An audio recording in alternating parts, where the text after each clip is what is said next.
Ang drug of choice para sa dry cough ay mga antitussive.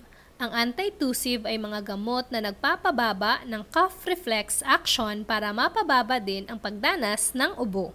Dahil ang dry cough ay walang kasamang plema at nangyayari lamang bilang resulta ng pagkairita ng daluyan ng hangin, maaari itong gamutin sa pamamagitan ng pag-block ng cough reflex upang hindi makapag-signal ang receptor sa cough center at mapigilan ang pag-ubo.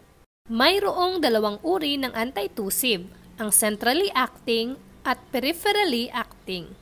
Under sa centrally acting antitussive ay ang gamot na dextromethorphan at butamirate citrate.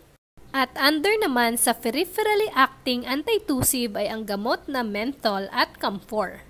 Ang butamirate citrate at ang dextromethorphan ay centrally acting dahil ito ay may direktang epekto